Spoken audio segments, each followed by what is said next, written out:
Hello, and thank you for attending my presentation about unreliable narration and the doppelganger in H.P. Lovecraft Tom. The present discourse or the present lecture would revolve around the fact that there's some evidence Lovecraft the Tom might entail two types of unreliable narrative. One of them considered a doppelganger. This is an entity trying to replace the main narrator, which is the main character of the story. Just a quick review, unreliable narrator is one that tries to deceive the reader or the implied reader, either intentionally or unintentionally. Some examples would be the boy in the street pyjamas or Subtle Island. So, in this sense, and as a consequence of some research that I did on narrators, which is a research group I participated in as part of a European project, and also functional linguistics from Complutense University and my current state at Polytechnic University in terms of linguistics and artificial intelligence. I tried to analyze precisely this short story, focusing on what's called anti-mimetic narratology. This is one that does not follow the rules and expectations from everyday reality, and as such it causes a sense of uncanniness, which is something characterizing Lovecraft, and a discomfort. In this sense, there's different types of manipulation found in Lovecraft. Either volitional manipulation, which is one in which the manipulator tells you he is not or she is not or they are not manipulating you. And some informational and stimulative manipulation in which the narrator tries to make you part of a small group of privileged people that only understand what they are telling you. And that causes something called metalepsis in the sense that, for example, in the tome, as I mentioned, there are two unreliable narrators constantly interrupting each other and jumping from one point to another of the text. So following James Phelan's description of unreliable narration, this story presents three types. A misreport, in which the narrator makes it somehow obvious that information is not being reported as it fully is or truthful to reality. Misinterpret, where the narrator admits non-understanding of what's going on, and misevaluation, where the narrator assumes there was a mistake in previous reports of reality.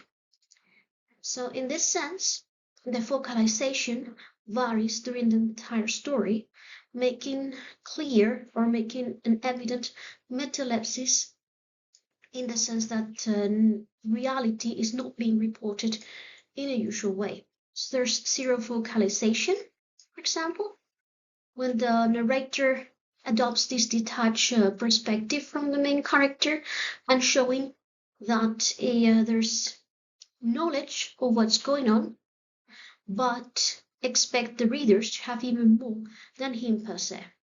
There's also an internal focalization. This is knows pretty much the same as the main character. An external focalization.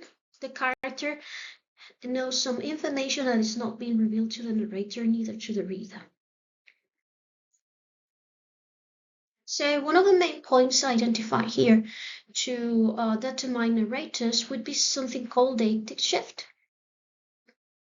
So the deictic shift is basically when references turn to focus on one thing and later focus on another.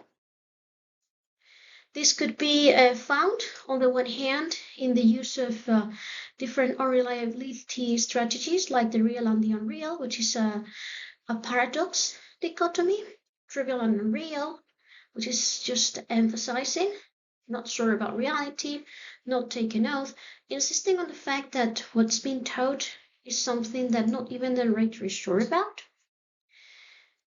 And in this sense, there's some analysis here about the use of pronouns in Lovecraft, basically because in psychology, the amount of pronouns used in a discourse would tell you whether somebody's trying to deceive you, not telling you the truth, And in that sense, this also implies the face work in focalizers that's being used in inner speech.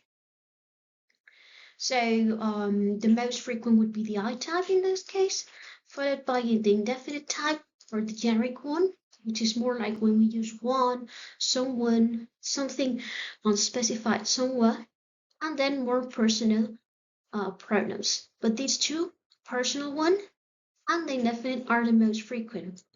Personal because it's obvious that the narrator is trying to keep some detachment from the rest of the world, and indefinite because they are not telling us the truth.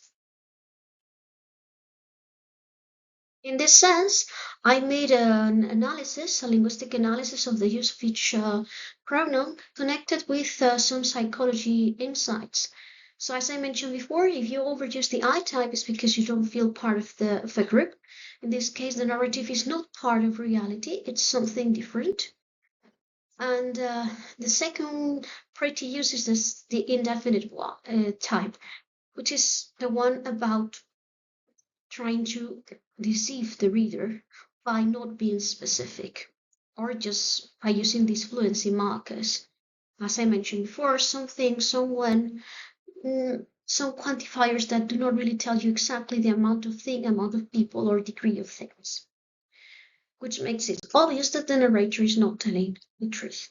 So as I said, there's detachment from the main group, and there's no willingness to follow cooperative communication, just creating a sense of uncanniness, of discomfort and fear, but at the same time trying to keep the reader by manipulating their empathy. The concept of storyworld, just a quick mention, is something important in the sense that it's the world created by the reader. It's something that was studied by Marian Martinez from Alcala University, which I do recommend you to read. It's Story Worlds and Possible Subs. It's a great publication. So going ahead with unreliability and the way the narrator is trying to manipulate the reader by means of changing focalization, by means of detaching from social group, by showing uncertainty, uncanniness, but also following empathy, and by displaying a sense of unpreciseness. There's what's called ambiguity. So ambiguity is clear by the use of these fluency markers, as I mentioned before, and a series of low probability modal verbs as shown in the figure on top left. And in that sense, I was led to believe that probably what was going on, this uncanny narrative, may be part of what's called oniric dreams or the dream ego. So this usually happens when the narrator is experiencing some sort of drug addiction experience, some sort of hypnotizing experience, dreaming, or simply being influenced by something external. In this case, the interaction between the main character and the tongue. So that's why I have extracted those sentences in which there's a clear sense of ambiguity and disconnection from reality.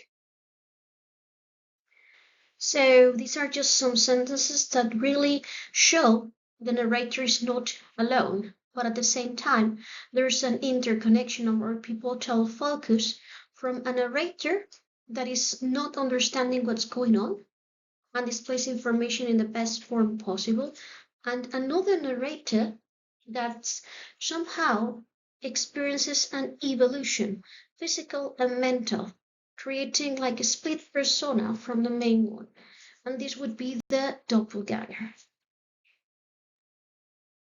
So to conclude, I would just say that the study of this writing made it clear that unreliability could be conveyed by many techniques. Lovecraft was an expert in working with or violating the natural rules of image schema such as time, space, and perception.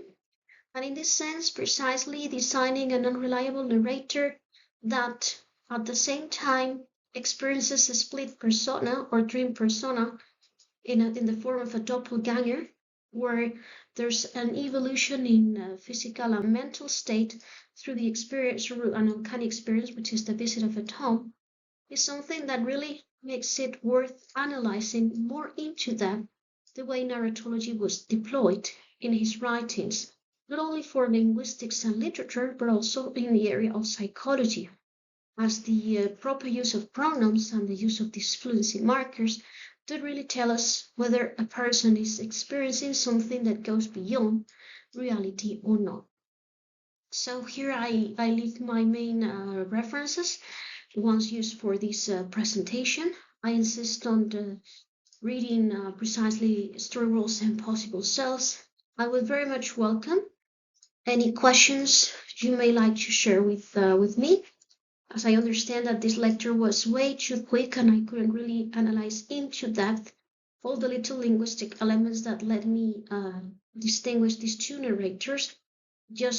On the one hand, there's this sense of ambiguity and decide, but on the other, there's this transformation of the one narrator into a second persona that it's worth experimenting just by looking at the change in focalization that occurs every 2 and 3 paragraphs in the text. So, as I said, thank you